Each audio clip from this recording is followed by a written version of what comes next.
is my incredible pleasure to introduce ASAN's incoming director, Julia Bascom.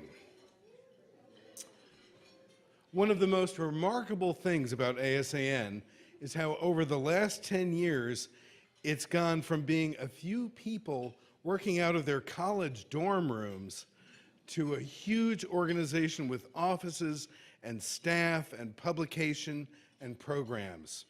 As ASAN has grown and become a more influential and effective organization, its advocacy has become much more powerful. Julia is responsible for so much of that growth that made ASAN the powerhouse it is today. She has demonstrated extraordinary leadership, and ASAN could not be in better hands as they get ready to take on the challenges of the coming years. And I can tell you, counting myself among Julia's friends myself, she is an unstoppable force. So look out, forces of ableism, Julia's coming.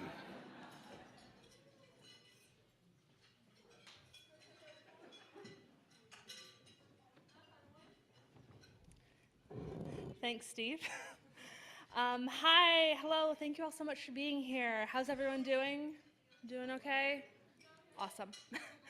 That's wonderful. I'm so glad to see you all here. We had a lot of internal conversations over the last week about how to go about throwing a party after the events of November 8th.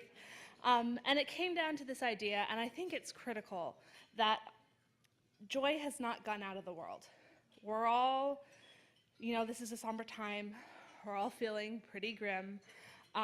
But as we look around and talk to each other and begin to figure out what we're going to do now, it's critical, it's absolutely critical to set aside time to reflect on and commemorate and value and celebrate how far we've come and what we've done and what we have to defend.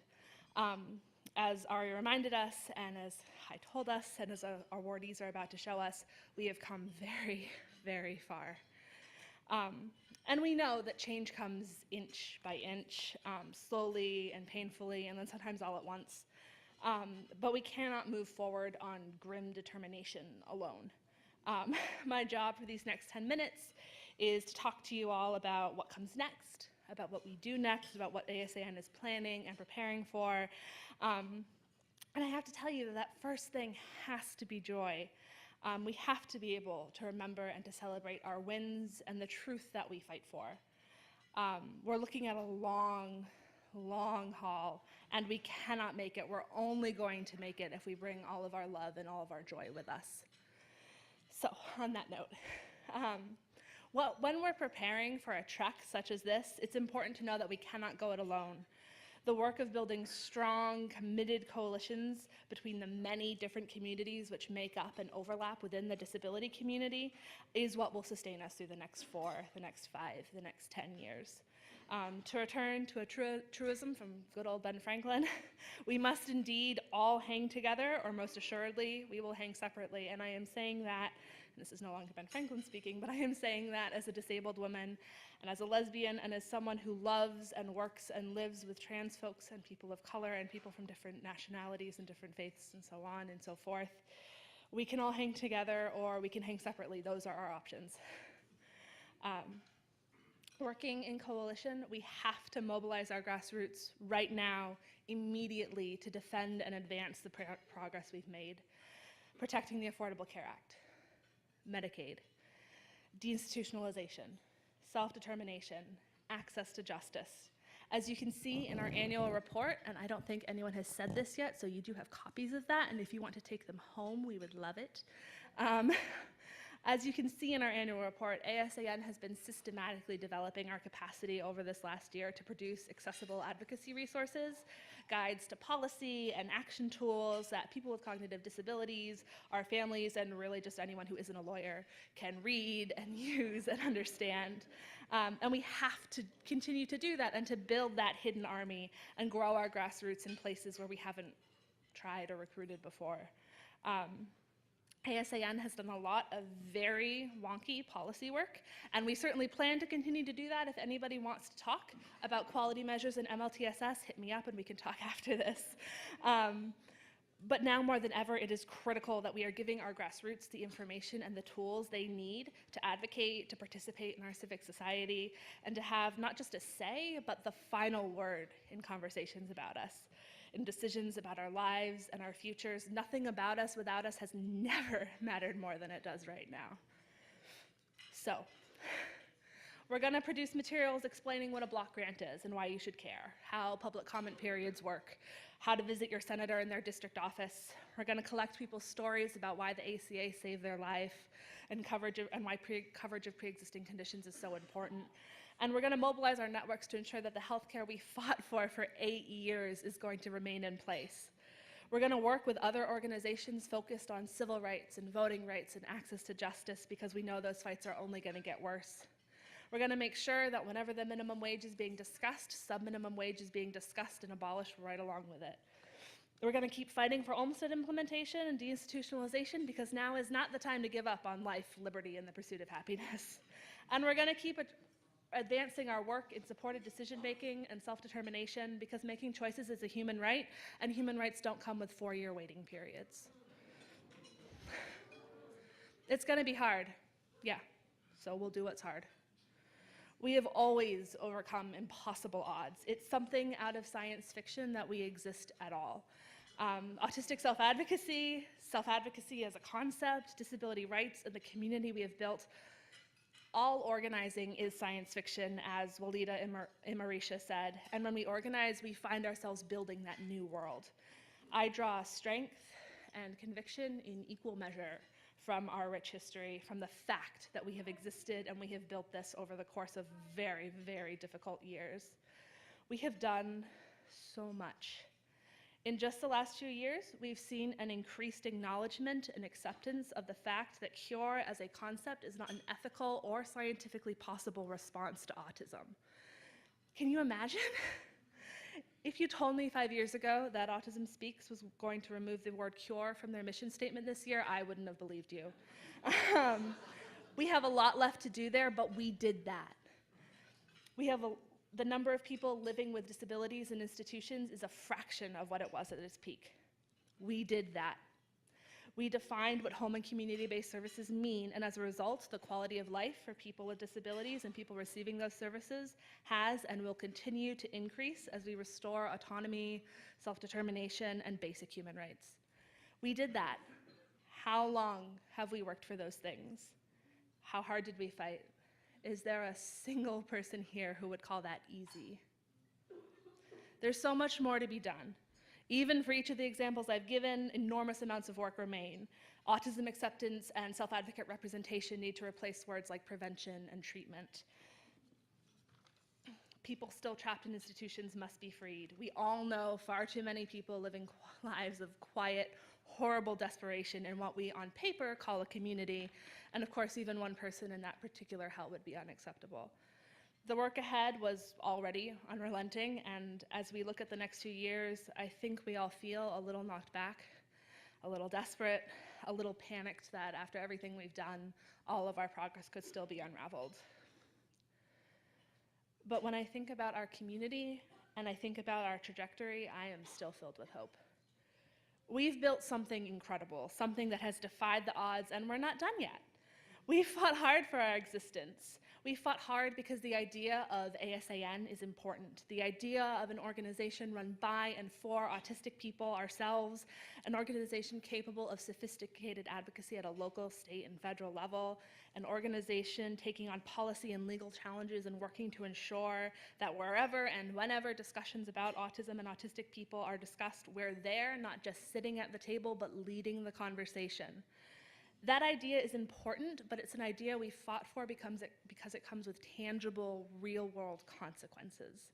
Self-determination, access to healthcare, community integration, communication justice, these aren't academic theories, but lived realities. And the policies we make and the arguments we have directly impact people's lives. We are the organization that cares about the details because we know that people's lives are lived and lost in those details.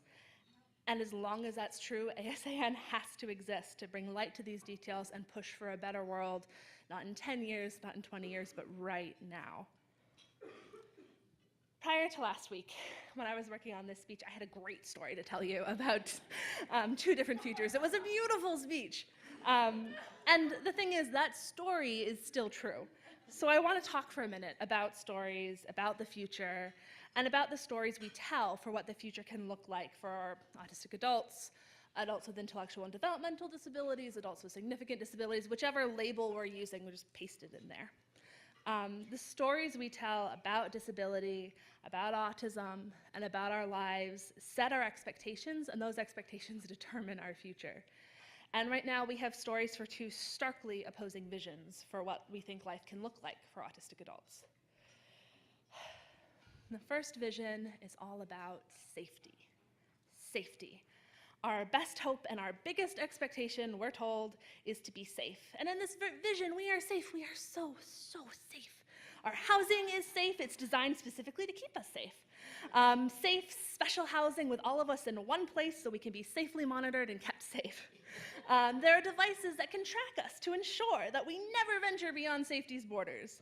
We have guardians to ensure that all decisions related to us are sanctioned and sound and safe. If we work, we are working somewhere safe, of course, optimized to us and our needs and the needs or perceived needs of our also autistic and disabled colleagues, and of course, supervised by someone without a disability, thank God. We are kept safe in a cocoon of specialized services, cradle to grave, from behavioral modification that teaches toddlers to stop flapping for their own good, all the way up through adult ABA that providers assure us is person-centered because the reinforcers are tailored to our interests.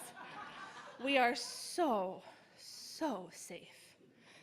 Now, in case my tone hasn't tipped my hand, I should clarify that this is obviously a story that ASAN and self-advocates broadly find to be deeply dystopian. But it is difficult to articulate an anti-safety agenda, as it were. You know, safety is good. We want people to be safe. It's an understandable motivation.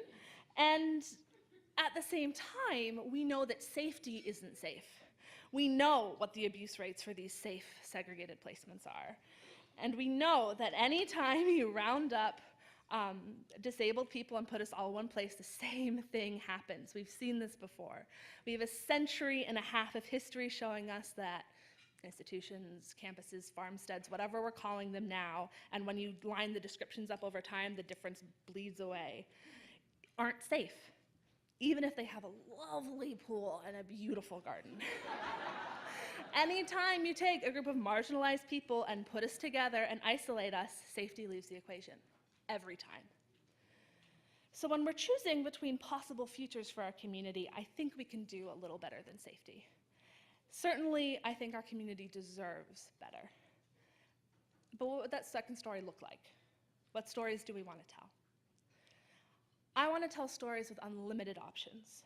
I want autistic people to be safe, but I also want us to be happy, self-determined, included, valued, and unremarkable. I want our lives and our happiness to be commonplace. I want us to be people. We are people. And I want us to be people with boring, ordinary lives. But critically, lives that we are in charge of. I want each of us to be free and supported to be living the best life for us. I want the same thing we want for everybody else. And handily enough, I believe we have a right to that. I have a right to be in charge of my body and my life. I have a right to live free of abuse and neglect and discrimination. I have a right to make mistakes, to take risks, to be bored.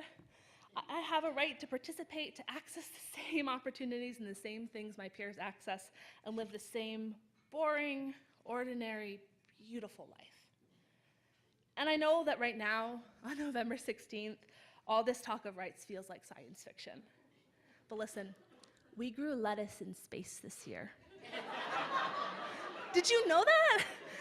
We grew lettuce in space this year. We are living science fiction. We can do this. We're already doing this. The ADA generation, of which I am a member, has grown up, and with the strength of the disability community in our hearts and the strength of disability law at our backs, we are changing what the world looks like. We're changing who gets to be in the story. We're changing what that story is. So the thought I would leave you with is, this is not the end. This isn't even the beginning. This is the long, hard middle that gives every story its heart, its meat, and its staying power. We are beautiful, and we are strong, and our shared humanity is at its best when we're all in. And that's what we'll be working towards for the next 10 years. Thank you.